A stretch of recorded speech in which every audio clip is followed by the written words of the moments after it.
Aray ko, punong-puno na ng kalawang to ah. Eh, eh, eh, eh.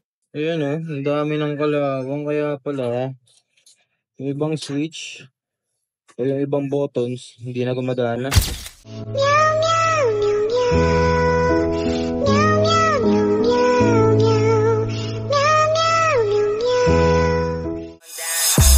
Pops pa-install, Papa Pops pa-install. Baka pwede pabili ng mga parts ng motor. Pops pa-install, Papa Pops pa-install. Baka pwede pakabit ng mga parts ng motor. Dumalaw ka na baka dito lumigaya. Ito ang bagsak ng langit na maayos kung mamada. Lahat ng gamit dito ay subok at gumagana. Galawan na tapat at punong-punong kumpiyansa. Alright, good day, good life. Ayan, meron tayo ditong customer, Honda Click 125. So ito, nagpa-install to sa atin ng package 1, which is yung ating MDL Zenlo M130 watts. Meron din to kasamang PIA original na loud horn, and meron din tong domino tie switch. Ayan yung domino tie switch nyo.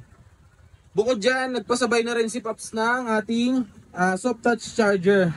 So unahin na muna natin yung soft touch charger. Dito natin siya nilagay sa may ilalim. Ayan o.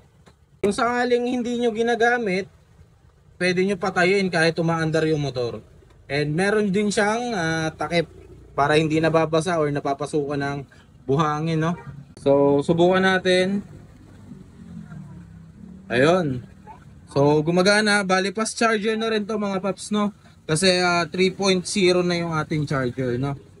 Ayan, tas dual port. So, proceed naman tayo sa MDL niya. Sa MDL naman niya, Zenlo M130 watts. So ito, meron tong low beam na kulay puti. Ayan. Ayan oh. Diyan natin nilagay sa ilalim. Kahit lumiko yan, wala yan tama, walang sapit. Ayan oh.